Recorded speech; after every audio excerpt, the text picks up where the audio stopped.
وانت شايف في الخلفيه في اي حيوان او اي تعابين او اي حاجه يا جماعه؟ مش هتلاقي غير شويه سحالي ماشيه حواليك يعني. بس لا، في حيوانات وفي تعابين وفي تعبان في الجزمه زي ما انا هوريك كمان شويه، وفي اسماك قرش في كل حته في استراليا. دي حقيقه موجودين، بس هل هم خطيرين ولا لا؟ تعالى نجاوب لك عليه في الفيديو ده.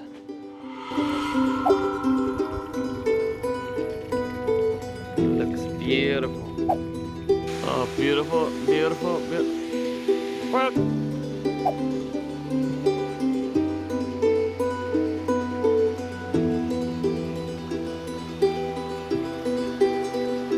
هل استراليا دولة خطيرة وانا خايف اجي استراليا علشان خاطر الحيوانات المميتة اللي فيها، وخايف على اطفالي والكلام ده كله؟ فانا النهارده يا عم خلاص هجاوب لك على السؤال دوت، وهجاوبه لك كله بارقام وبفاكتس وباحصائيات كلها موجودة منشورة في المواقع الرسمية، علشان بس تعرف مدى خطورة الحيوانات على على البشر الموجودين هنا في استراليا، وحالات الوفاة، وايه اكتر حيوان سبب حالات وفاة هنا في استراليا في اخر 20 سنة تقريبا. هتتفاجئ بجد ايه هو الحيوان رقم واحد اللي قتل بني ادمين هنا في استراليا. بس قبل ما اجاوب على السؤال ده، انا عايز منك حاجه واحده بس، تفكر فيها انت بقى.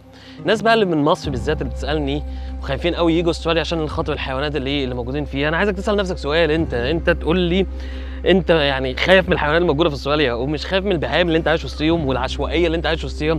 خليني اديك بس حاجه واحده بس تفهم قد ايه الكلام اللي انا بقوله.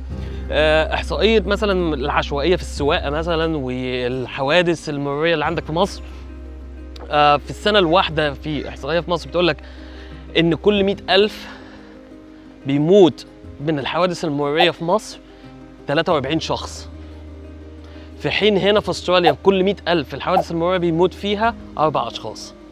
يعني انت يا طيب يا جميل يا محترم بتتكلم في 10 اضعاف الارقام اللي عندك في مصر. خايف من شويه حيوانات؟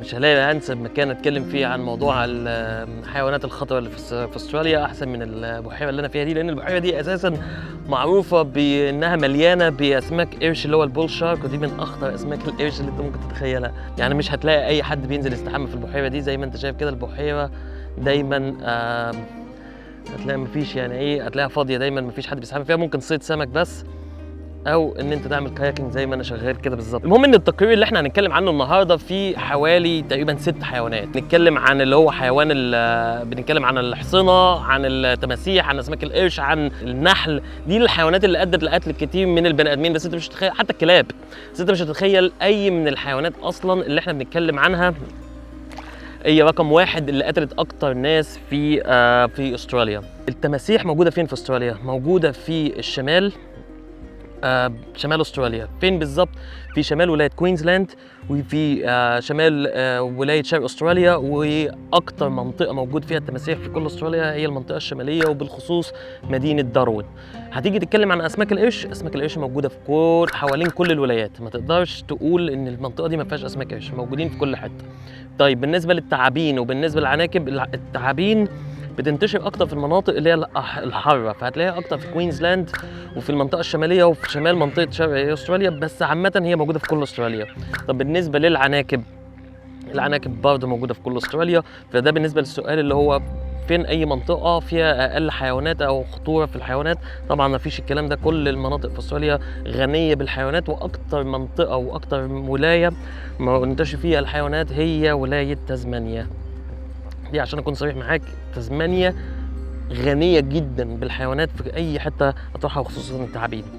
ماشي، نيجي بقى بعد كده دلوقتي ناخدك لتقرير رسمي ونتكلم في ايه هي اكتر الحيوانات اللي قتلت البشر. وعايزك تخمن معايا قبل ما اقول لك انا ايه اكتر حيوان، انك مش هتصدق هو ايه بالظبط الحيوان اللي احنا هنتكلم عنه النهارده.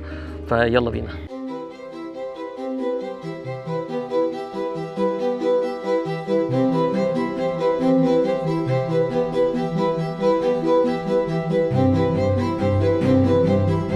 141 حالة موت بس من الحيوانات من سنة 2001 لسنة 2017، يعني 16 سنة.